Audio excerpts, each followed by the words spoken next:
Hey there, friends. Dave Paulides, canammissing project, copyrighted edition for our video channel. Welcome back to the silo. It's very cold outside right now and very windy. Fall is here and winter is close. A lot of rumors that we're going to have a tough winter. Maybe. Last year up here in northern Montana, the winter wasn't very tough at all. But we weren't low on water this year. Rivers flowed well, so kind of see what happens. So this week I kind of got a theme going. I'm going to talk about what some people have done that it would be considered brave. And I don't mean an act of bravery where you run into a burning house and you save somebody. But when you stand up for something that you truly believe and you risk something of great value. Say for me, I've tried to be apolitical, meaning I try not to come across standardly one side or the other, but I will speak out when I see something that's wrong. And one of the things that I stand for is what's behind me, the US, and where we've been since the 1700s when we were established. And all of the men and women that have died for where we can stand and talk today. The Bill of Rights. Yeah, those are important. And I'm going to keep standing up for them. And if people don't like it, change the channel. Goodbye. Go.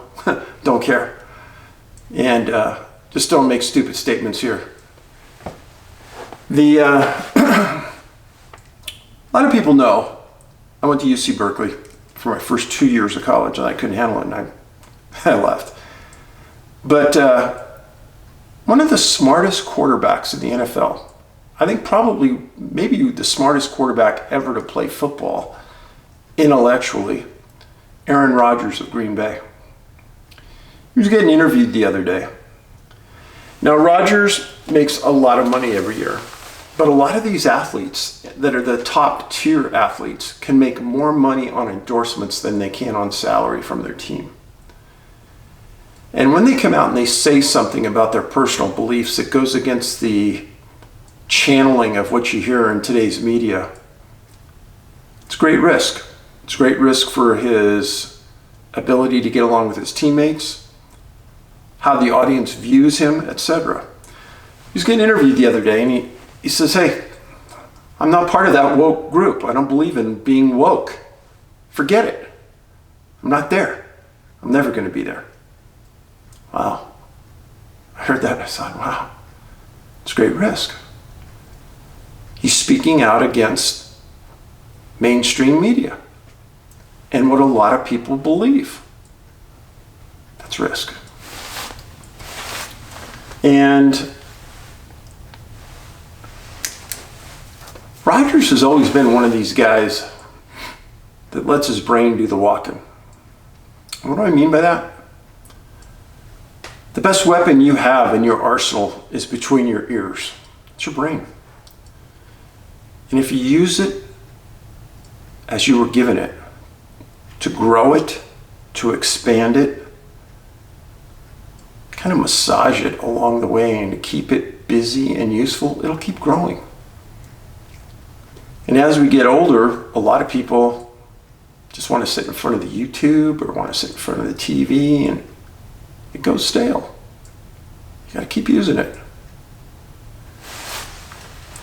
Now, another athlete that I want to talk about, Enes Kanter, Boston Celtics NBA player. This is huge. He spoke out against China the other day. And he said that they use slave labor. He called out the head of the country. And why is this important? Because the NBA is essentially in a partnership with China to expand into their country sooner or later. They really cater to them in a big way. And part of that catering is almost a partnership with Nike. And Nike and China are hand in hand. Chinese, one of their biggest markets. So Cantor called out Nike too. Wow. Now, he could be making huge endorsement deals from Nike. He didn't care. Standing up for what's morally right. Standing up to the going trends. Speaking up for how you were maybe raised. Being that critical thinker. Those are huge things. Now, there's actually been a couple of NBA players as of late that have started to speak their mind about trendy issues. Vaccines, Nike, China. It's refreshing to see. Proud of these men. It's not easy. I'm going to talk more about athletes in just a few minutes. There's something I'm going to read to you that I think is stellar, but let's go on. There was a rumor, one last thing. The other day, if you didn't hear it, Apple, on their Apple apps, took down the Bible and the Quran so that nobody in China can see it. At the request of China. That's right. They want to control what their people in their country see and read. And so they contacted Apple, said, please take that down so our people don't see it. And Apple said yes. Why would they do that? Because they want the revenue. They're greedy. What would happen if they said no? Well, China may say that they can't do business in their country anymore, and they lose some revenue. What about standing up for what's right? What about standing up for the people in the country that would like to read it? You see, you have China saying what's right for their people to read.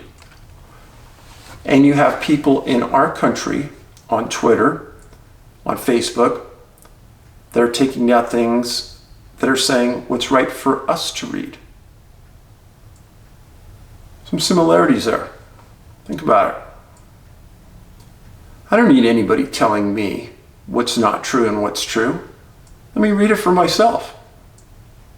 I don't need Twitter and Facebook telling me we're going to take this down for your welfare.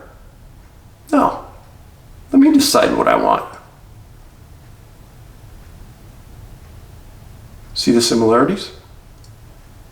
Where are we going with this? If you look around China and you see a main street in downtown Beijing or one of the big cities, most of the people wear masks. That's right. And what's the big push here? They want us to wear masks. Yeah.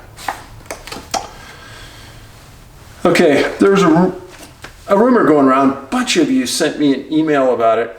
I said, Dave, if you're lost somewhere and your phone still works, change your voicemail so that people will know where you are.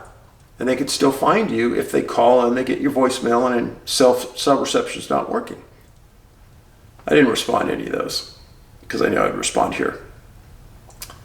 So the big three carriers heard this and they all commented in a USA Today fact check. You can't do that without cell reception. You can't change your voicemail on your phone per the top three carriers in the world unless you have Wi-Fi or you have direct cell reception. So take that thought and flush it down the toilet. Not true. A hiker that was missing for 24 hours in Colorado was getting a series of phone calls on his cell phone from an unknown number, and he didn't answer it.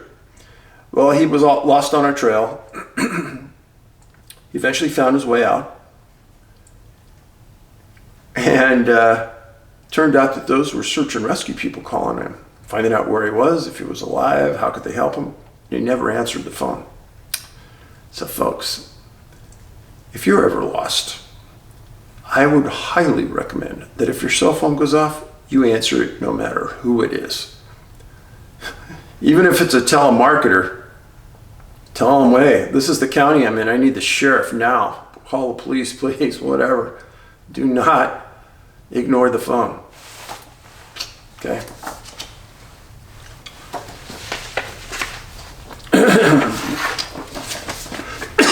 So, new letter. Dave, I'm writing a history of my life and experiences I've had for my children and my grandchildren, and just added this experience and thought I'd share it with you. I've never seen a Bigfoot, but I sure had an experience with a UFO. Here's what I put in my personal history for my children. They've all heard me talk about it 1,000 times. One evening I was watching TV while my mother and stepfather were in the backyard turning over the summer garden.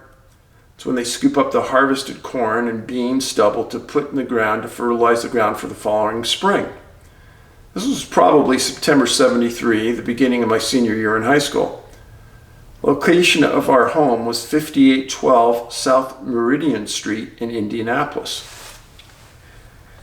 My mother called me, and as a teenager I yelled back, "What?" She called me louder this time with an urgent voice, and I went out to the back door and said, "What?"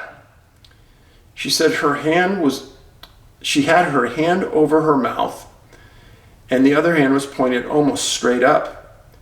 My stepfather had a foot on his shovel, resting his arms on the handle, and was looking up in the sky. I looked up and saw a huge aircraft of some type.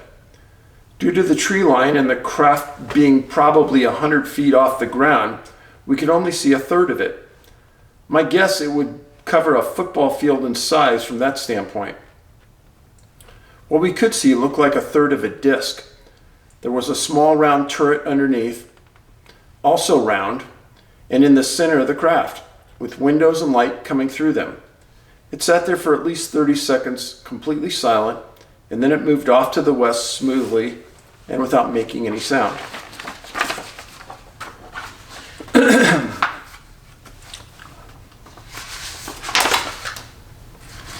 I immediately went in the house, got the white pages, phone book, and called the sheriff, and reported what I saw. This was before the days of 911.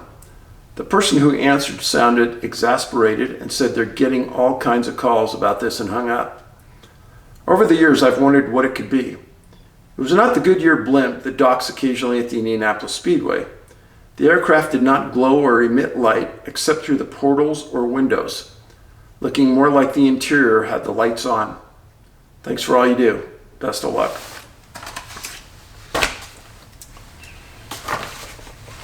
So here's a story for you.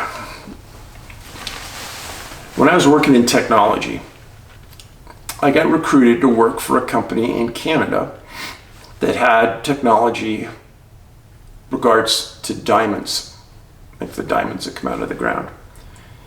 And I was the business development vice president, and I had to go to Antwerp in Belgium to meet a series of people that could be using our technology, and we wanted to get into a business development deal with them.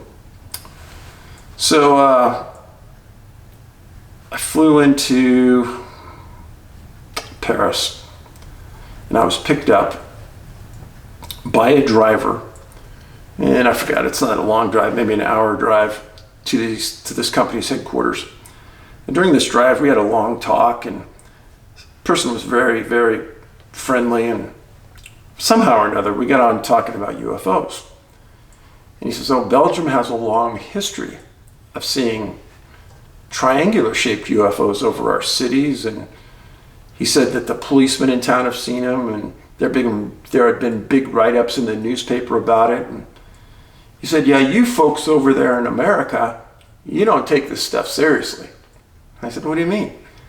He says, well, your media discounts it, and they make fun of it. I said, not over here. He said, we take it seriously.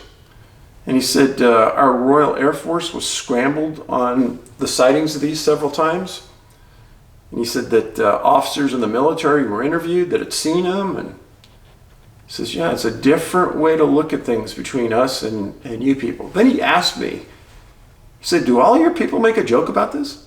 I said, no. I go, there's a lot of us that take it real serious and are interested. And he says, our media makes it look like you guys are just joking about it all the time. Yeah, our media, how it makes us look to other countries. Wonder what that's like right now. But that's one of the reasons I like going to other countries and talking to the people that are just like you and me. Just trying to get by, trying to live. They don't have anything up trying to protect their best interests. They're just telling the truth. And they're trying to find out what the rest of the world is really like. So enough about that. Now, I'm going to read you a story. It's a letter that was written by one of the best athletes in the world, really. And let me take you back.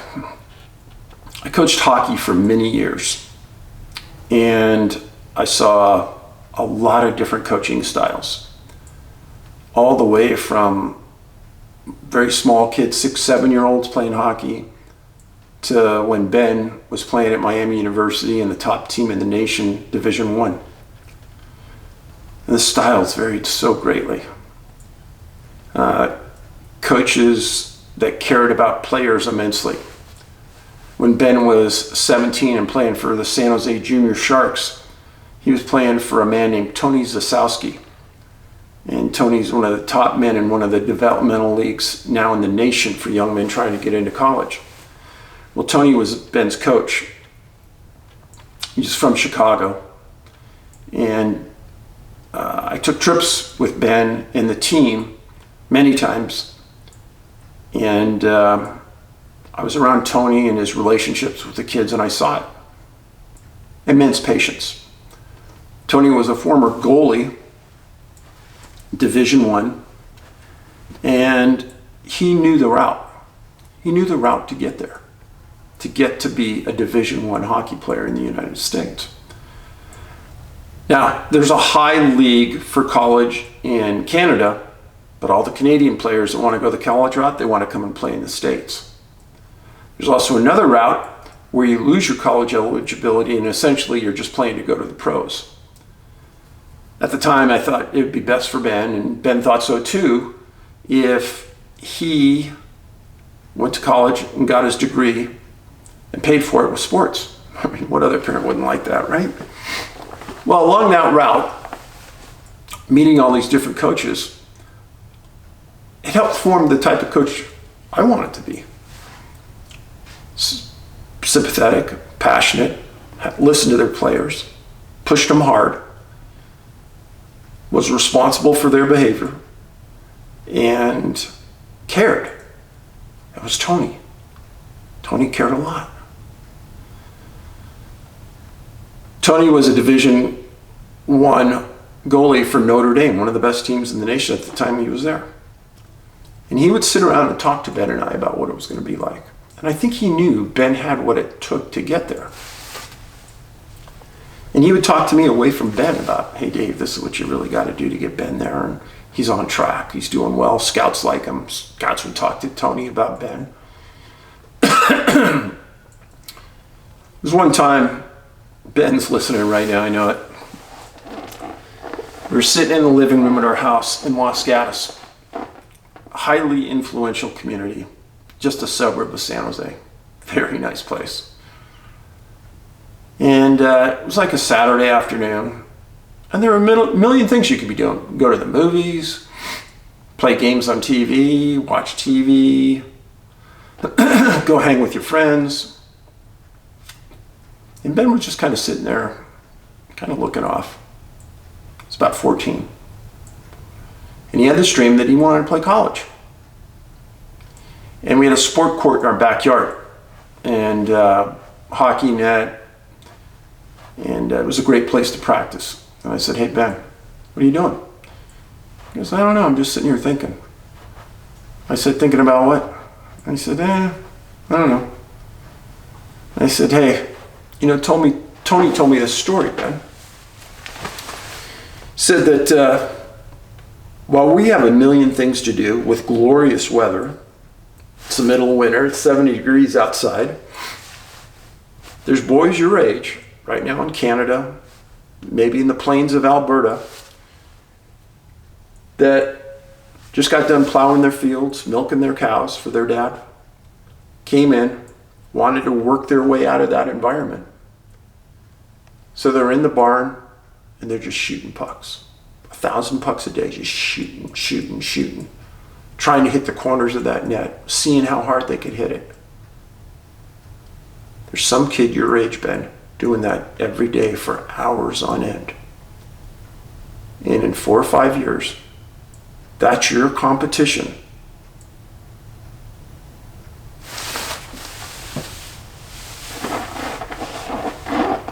Ben looked at me.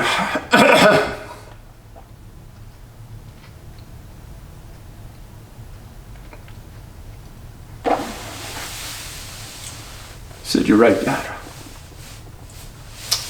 Because I need to commit at that level. I want to get there.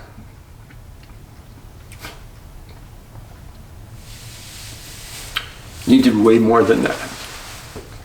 He took that and he went 100 miles an hour. But you know, he didn't do something else. He didn't sacrifice from school. He was just hitting on every cylinder.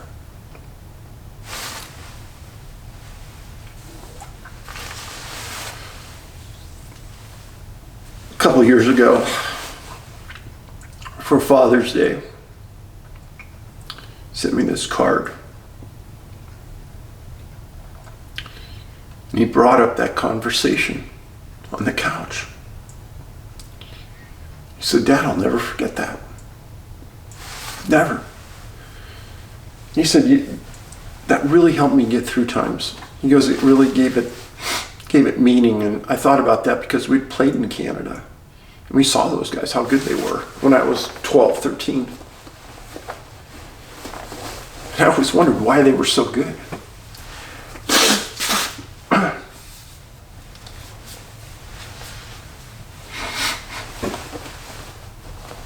And then along the way, there were a lot of times Ben played for super abusive coaches, really abusive. But he was in a position at that time of his life he couldn't move. He had to stay where he was, and he had to just take it. We had tons of conversations about it.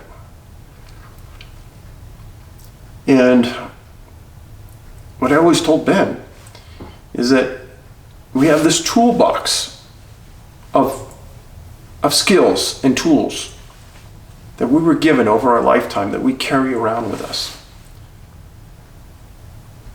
And in that toolbox, when times get tough, in our mind, we look around in there and we try to think of what we could say, what we could do to overcome the obstacle that's in front of us. And sometimes, coaches in some sports, some aren't the sharpest knives in the drawer. Some aren't maybe the best people. And they don't have a lot of those skills. And maybe the only thing they know to do is yell and scream and demean. And that'll motivate. Well, that only works for a bit. And that only works until you're not afraid anymore. And if you don't have that inner drive, that drive in your heart to overcome the issues in front of you, you're never going to make it. And what I told Ben, and I'll tell you now, don't let the outside influences around you determine where your life is going to go. Don't let somebody tell you you're never going to make it. Don't let somebody tell you you don't have the skills. Don't let somebody tell you you're a piece of garbage. Don't. Sometimes we got to listen to it and take it. But damn, don't believe it. You've got that heart, and inside you, you've got a soul. That soul and that heart dictate what you're going to be in life.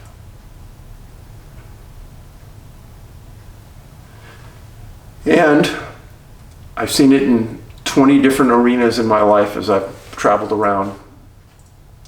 The statement that It's not how many times you get knocked down. It's how many times you get up.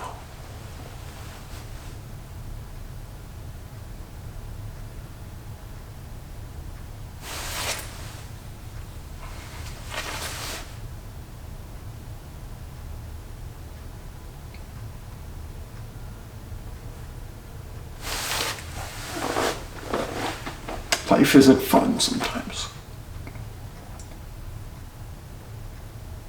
And people around us that are going to demean us and try to knock us off our perch, screw those people. Get away from them. Sometimes for a job, playing for a team, you got to put up with it. Suck it up. Get home. Look in the mirror, tell yourself, hey, I'll never be that way. I've learned a lesson. And for that, I'm grateful. I learned that I won't be like that person. But you know what? I'm the bigger person. And I can overcome that, and I can ignore the accusations that were leveled against me. And I will. Now, what I'm going to read to you, I've read thousands of things written by players and coaches. It's one of the best I've ever read. It's about somebody who entered a sport. She wasn't the best player. But you know what? She did all these things that I just told you. She tried her hardest. She said, I'm not going to listen to the naysayers. I'm not going to care about what they think. It only matters what's right here. And if I keep listening to that and not that, I can make it.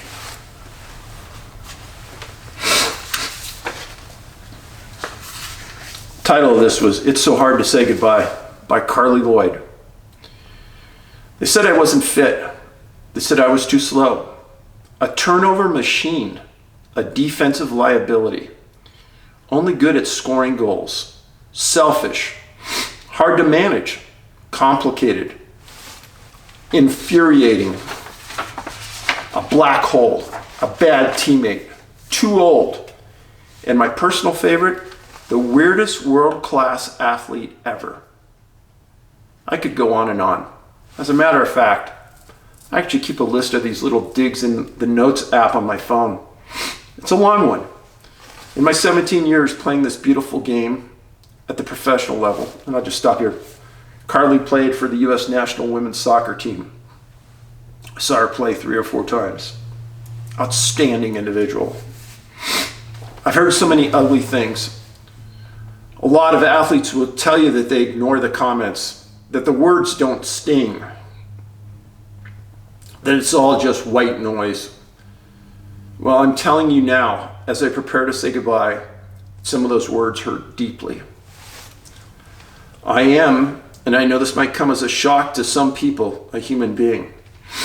I felt every emotion you can feel in this game. I felt the highest highs.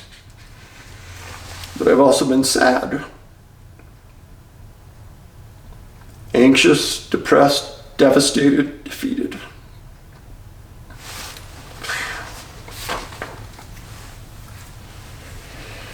I heard all these things from Ben at one time in his life. Just like Carli's saying. We talked and talked about just exactly what she's going to say. About how you have to ignore this crap. I felt misunderstood. I felt everything.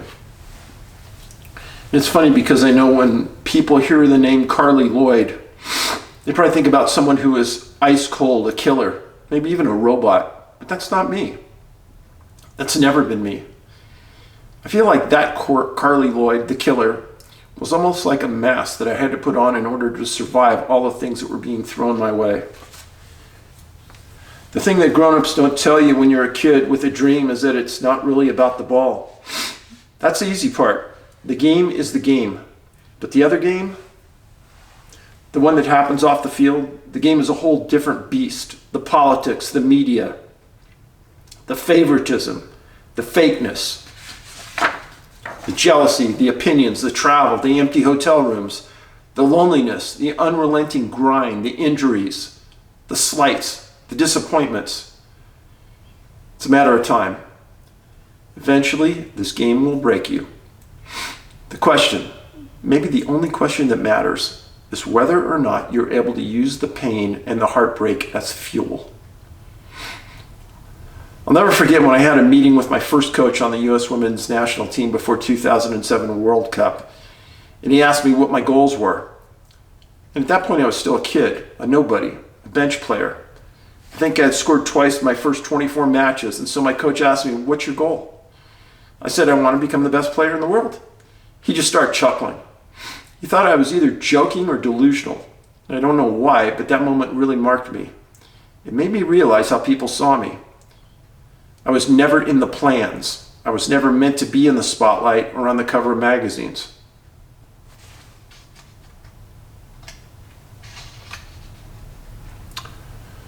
I certainly was never meant to be the face of U.S. women's soccer. I was supposed to be a squad player. I was supposed to be a below average player. I was never meant for greatness in the eyes of a lot of people. I was just Carli Lloyd.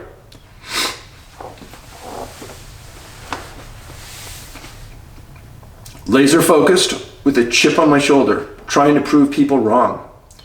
I made it my mission in life to make every single person eat their words, to do the impossible. It's so surreal to me now when people show me all this love, when I see little girls holding up my jersey in the crowd, or when I see people call me one of the GOATs, one of the legends of the game. A decade ago, I was so far away that I can't believe it. I just missed my PK, a penalty kick, in the 2011 World Cup final. And then I'd gotten benched right before the 2012 London Olympics. In that moment, I actually thought my national team career was over. The coaching staff was doubting me. I was bottling up everything inside, not talking to anyone about the pressure I was feeling. And then one day I was doing a workout in the gym in my garage, and out of nowhere, I just started crying. Everything became too overwhelming, and I broke. Probably cried for 2 or 3 days out in that garage, going through my workouts alone.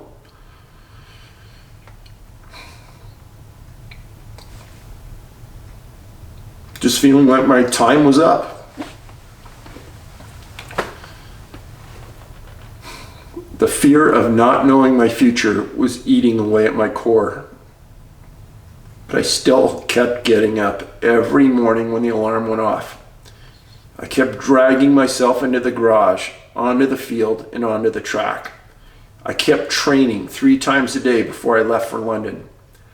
Sometimes I was sobbing, feeling worthless, feeling like I was done. I kept putting one foot in front of the other. I stayed the course. And that's the thing. I truly don't think people understand the sacrifices involved in pursuing greatness, especially in sports, especially in soccer. It's a trade-off. It's not a very fair one. You trade literally everything in your life, your significant other, your friends, your family, your free time, anything else you ever loved to do, and in return, you get the chance to maybe, if everything goes right, represent your country in a World Cup or on the Olympics every 4 years. I put all my chips in. I just turned 30, and it looked like it was over. The only reason that my journey turned out the way it did was because of an injury. Shannon Box went down 16 minutes into the first match at the Olympics against France, and Pia called me off the bench. I didn't even have a second to warm up. I had seized the opportunity. That was my moment. This was my turning point. I never looked back from that point on. In fact, I never came off the field again in that tournament. The rest, as they say, is history. I scored 2 goals in the final and we won gold. 3 years later at the World Cup, I scored a hat trick in the final against Japan. And all of a sudden, people were calling me the GOAT. I was America's hero. I was in the spotlight, on magazine covers, late night shows. I was this person that everyone wanted to talk to overnight. And it's still so surreal to me because 3 years before that, I was in my garage crying my eyes out, feeling like a failure, feeling like the dream was over. I was not supposed to be who I became. It wasn't in the script, and that's what made it all so sweet. You know, it's really hard to say goodbye. It's tough to find the right words. I thought a lot about what I wanted to leave everybody with as I prepare to pull on this national team jersey over my head for the last time. How can I sum up what 17 years actually feels like and what it means to me? The word that I keep coming back to is hard. Hard. It wasn't a fairy tale. It was freaking hard. And that's the thing. People see the glory, they see the parades, but they don't see everything that goes into it. Every woman who pulls on the U.S. women's national team jersey and represents their country, they have sacrificed things that you wouldn't imagine. We give our lives over to this game. Personally, I've gone through a lot of tough times. I've witnessed people close to me take advantage of me for their own benefit. I've been brainwashed and manipulated by some, and I even became separated from my family for 12 years, missing out on so many great things. I pissed a lot of people off for being true to myself and not following the crowd, for not saying all the right things. I read and heard a lot of really hurtful things. I cried a lot of tears. I put off not starting a family. I put off having any semblance of a normal life. I gave every ounce of myself to this game for 17 years, never ever switching off. And you know what? I'd do it all again in an instant. Call me what you will. Selfish, complicated, infuriating, a black hole, the weirdest world-class athlete ever. Say whatever you want, but just know that I gave you everything I had.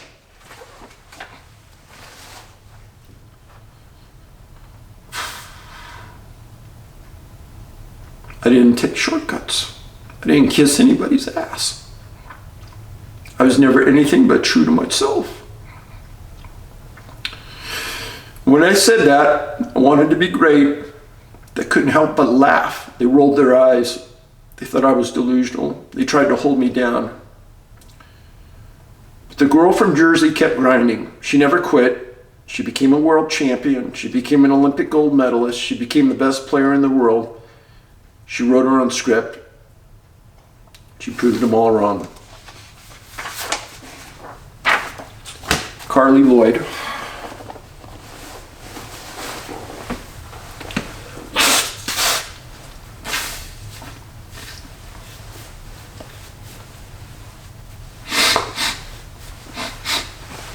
Carli, that was awesome. It was awesome because you spoke your mind. You spoke the truth. And there are thousands of athletes just like you that could have written the exact same letter. And I know that because I had a son. That was him. He never reached your level of fame. Nobody really ever does. But putting forth that level of effort is something that you have to admire in anyone that can do it. The sacrifices she talked about, she was sorry she sacrificed that with her parents and her family.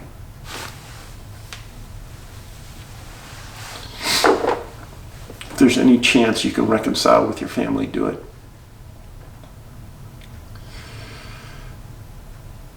I read that. I read it 3 times the other day.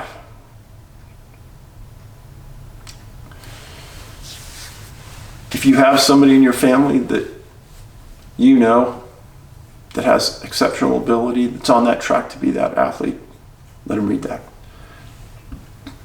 Because that's what the life ahead looks like.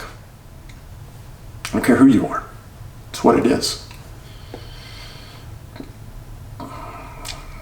So, I'm sorry I rambled.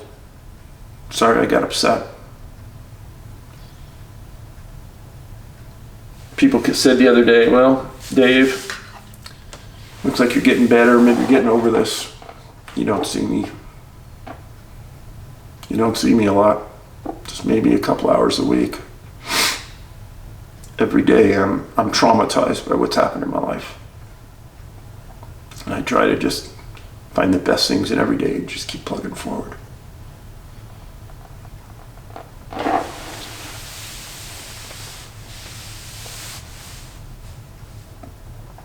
I'm going to talk to you about 3 cases today.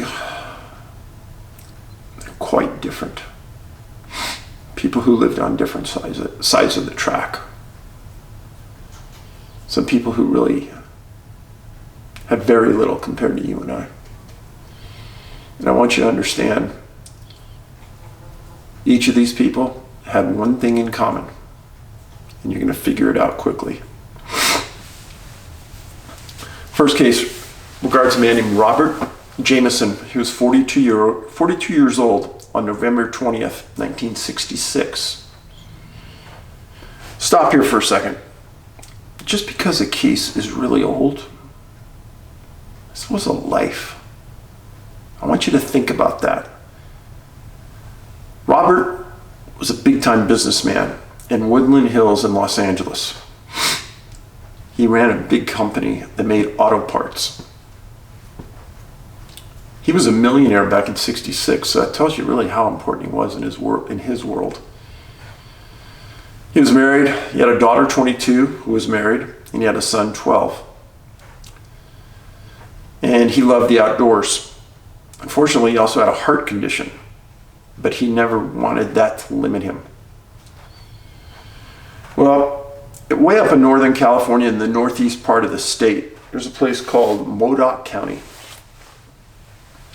And Modoc is way out there in the middle of nowhere, kind of east of Mount Shasta. And it's a place I've been many times fishing. Other people go hunting. But it's awesome because for California, there's hardly anyone out there. It's such a long drive to get there. But he went goose hunting. Loved to hunt goose.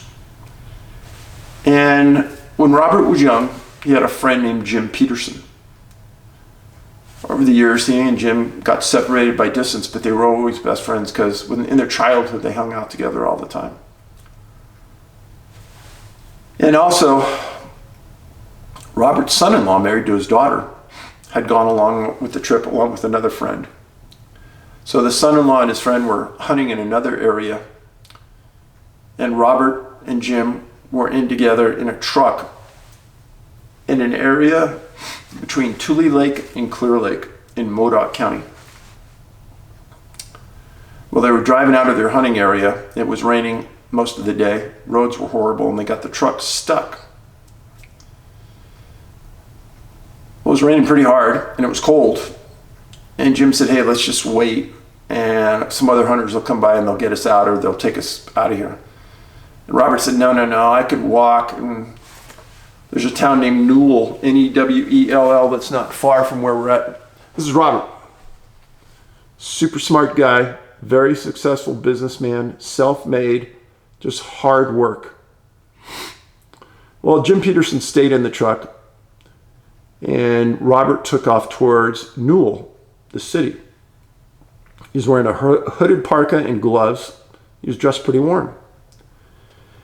Well, within about an hour, hunters come by and they pick up Jim and they take him to their hotel in Newell. And Robert never shows up. Well, soon the son-in-law and friends show up and they go back out and search.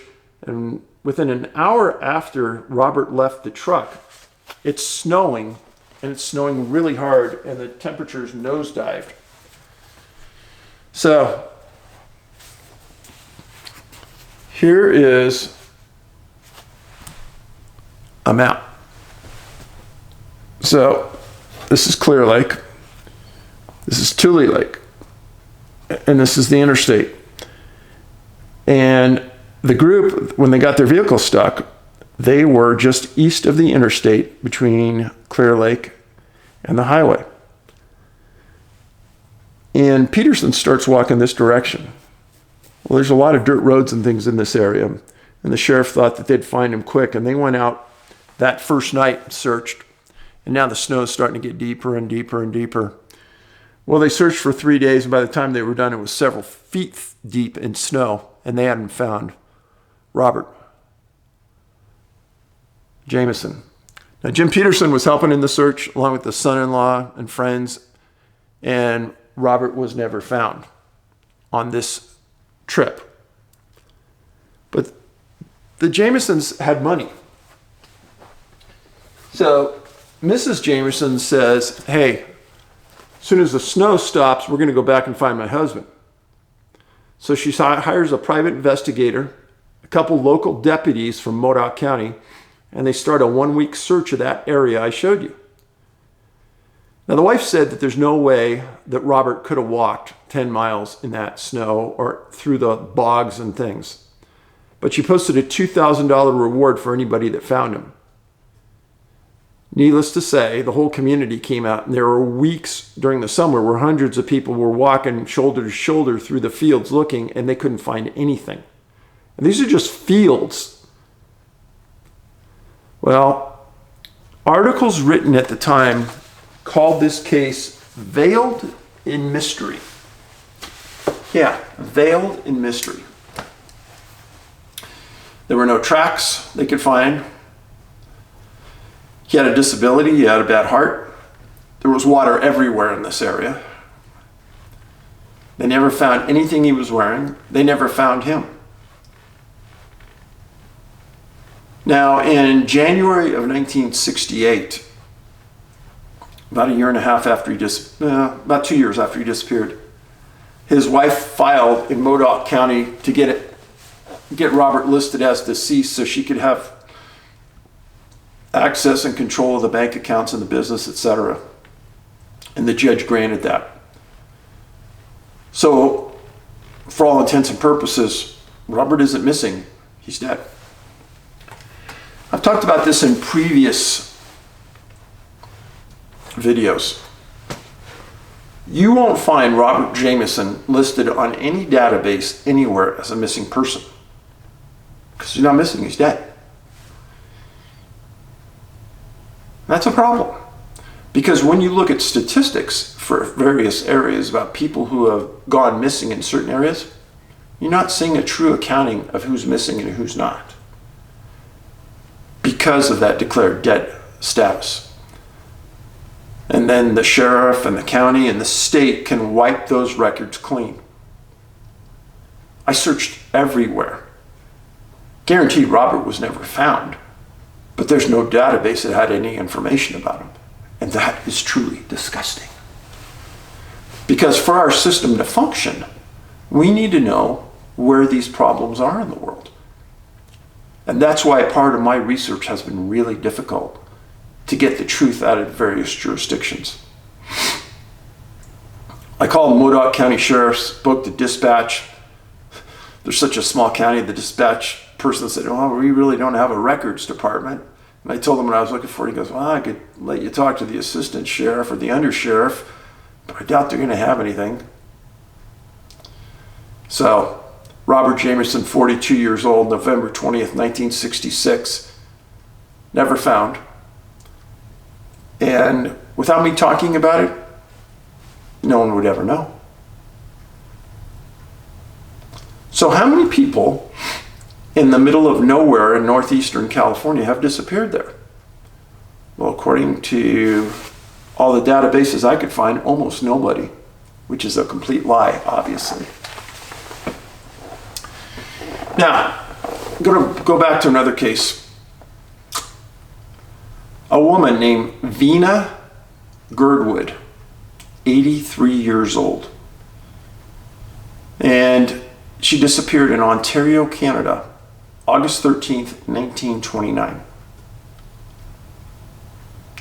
What was she doing? Huckleberry picking. Where? The Huckleberry Swamp. Now, you may think, well, that really doesn't mean a lot, Dave. Oh, it does mean a lot. It means a lot because this these early cases started to show a trend for me towards berry pickers being missing, and specifically huckleberry pickers. She lived in a little town called Easton, Ontario. Now, in these rural communities, it's very rare to see a case like this because it's hard to come out of this little community and make news in a big city. This case did. Now, if it had been in, 1829, when news was very hard to get and very little was written, it's almost a guarantee other huckleberry pickers were going missing. But we're just starting to hear about them in the early 1900s, late 1800s. So she was living in Easton's corner, and her niece and her decided to drive with a group of others to the huckleberry swamp and do some picking. Well, they drove there, everyone gets out of their car, and just the way picking is, you get separated. Well, Vina was described in very good condition for being 83, but she was old. And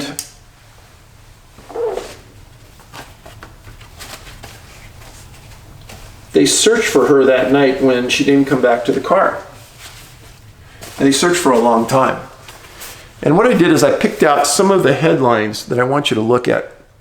Woman still missing, entire weekend spent search of berry picker. Provincial police and 100 men seeking aged woman lost while berry picking. 100 seek lost woman. Miss Girdwood, 83, missing near Brockville. Some of the things you see. Now, this is the St. Lawrence River right here. Here's Brockville. Ottawa's up here. New York is right on the other side. This is the US-Canada border. She lived here in Easton's corner. This is where the swamp was. This whole area still is very, very thick and lush. Now, what a lot of you don't know, if you don't have our cluster map, again, the residence, the swamp was right down here.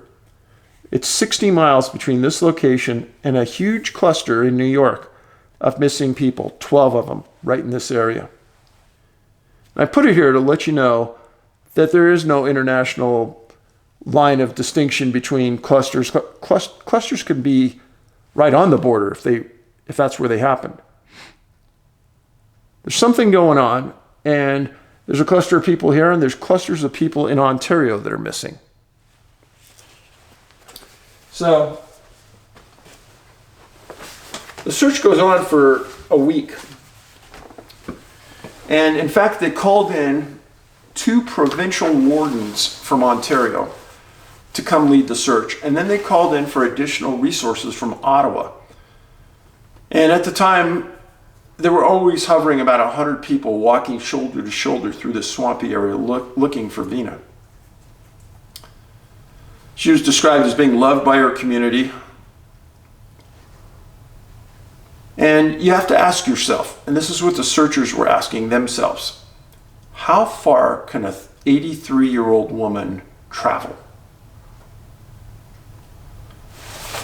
And during the course of the rest of that year, people kept coming back to this area to pick huckleberries and then to search. Where was she? Why wasn't she ever found? What happened to this woman? Doesn't make a lot of sense. There's a lot of older people that I've documented who have disappeared and have never been found, which doesn't make sense, because how far can they travel? Next case. Talked about a very similar case a couple weeks ago. This involves 2 elderly people, Vinson Goodwin, 76 years old, and his wife, Annabelle, were traveling from their home in Richmond, California, to Arkansas for a funeral. They attended it in Arkansas, and then they were driving back to Richmond by way of Arizona. They were in a van, and they were just outside Seligman, Arizona. They were just west of there. Their car broke down out of gas. Well, August in the middle of the Arizona desert, November in the middle of November 13th, 94, in the middle of the Arizona desert can get quite chilly. Quite chilly. And an Arizona highway patrolman came by, gave them some gas, and they got on their way. Unbelievably, in about 30 miles, they didn't stop for gas. In the meantime, they ran out of gas again. The couple had been married for 56 years. What a union. They met when they were teenagers in Arkansas and had stayed together ever since and had a family. They were about 150 miles northwest of Phoenix, and they pulled into an area north of Interstate 40 near an area that was known for hunting, and there was an area where there was corrals and water for livestock, but that was about it. Very isolated area. It's quite unclear why they pulled in there. But that first day, November 13th, after they got parked and Annabelle got settled, Vinson decided that he was going to get out of the van and look for help. And he took off. Annabelle stayed in the van. 15 days later, nobody had heard of him or heard from him. In the meantime, their son and daughter in Richmond had already called the van in as being missing because they couldn't get a hold of their mom and dad. So state troopers in California, Arizona, across the U.S. had already been told to look out for this. So 15 days later, a hunter comes by, sees this van, knocks on it, sees a woman inside with blankets all over her and barely doing well. Calls the sheriff. Well, the Yavapai County Sheriff comes out and they start looking around. And 3/10 of a mile from the van, they find Vinson's ball cap and his cane. A little bit later, they found an antifreeze bucket that he took with him to get gasoline. That was laying there. He was described to be wearing a leather bomber coat, just fairly warm. They searched for a week. Never found. That was air, ground, canines. Canines specifically said they never found a scent, even though they knew exactly where he was based on the material on the ground. Now, Annabelle, for those 15 days, she had a gallon of water in her van. She had some bologna, she had a loaf of bread, and she had some cookies. Annabelle was smart. Just in case she started rationing those after Vinson left. She had a message, I guess, that she needed to be careful and she needed to make these things last. And when she was found, she wasn't out of food yet, but almost out of water. She survived.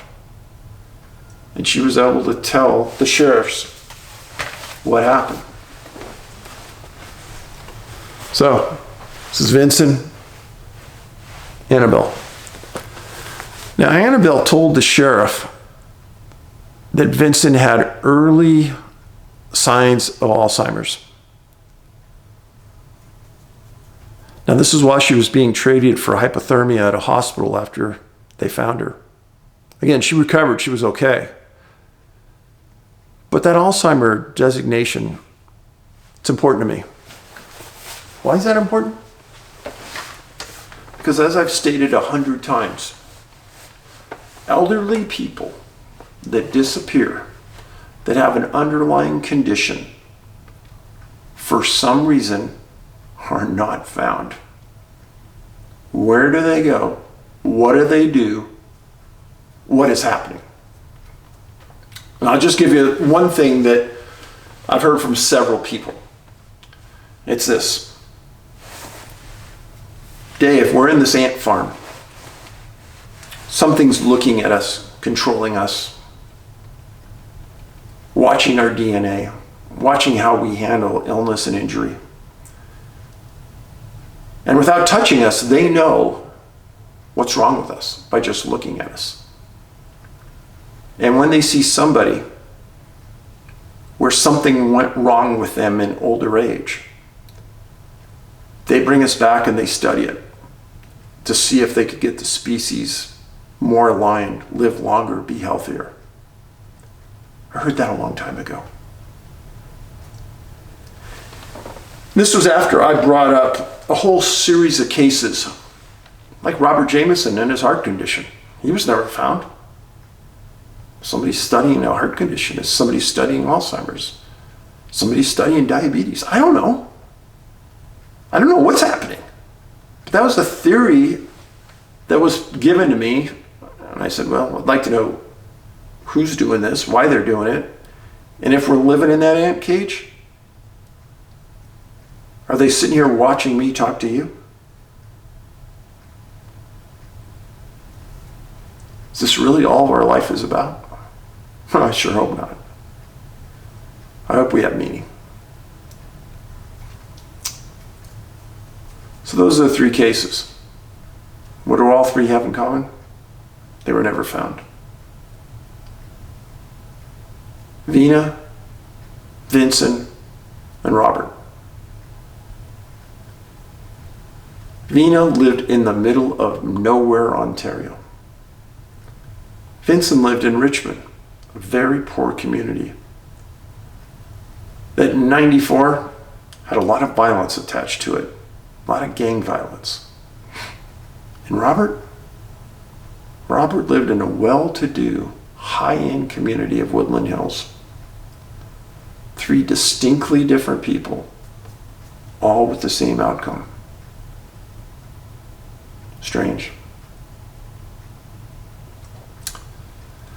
I thank you for being here. Again, I'm sorry that certain things just rock my world when I talk about them. I know I'll never meet Carli, but her story just resonated in me so tough. But I think we can learn something from it, especially you young people out there.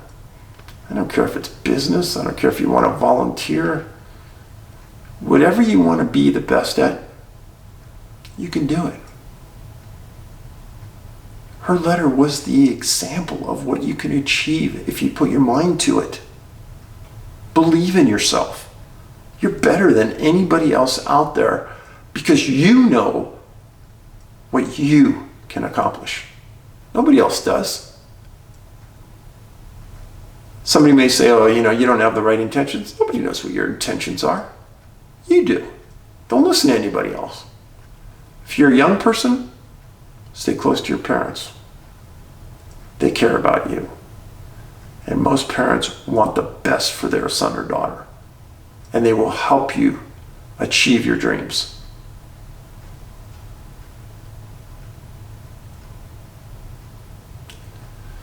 Our village is a special place. And all of the comments up there, 99.9% are awesome. Just keep them coming. Make sure you're subscribed. Please. A lot of people, hundreds of you have told me in the last couple months that you get unsubscribed. Make sure you're subscribed. I get a lot of comments from people who are unsubscribed. I don't understand it, but subscribe to the channel. Thumbs up if you can on the video. Tell your friends about us.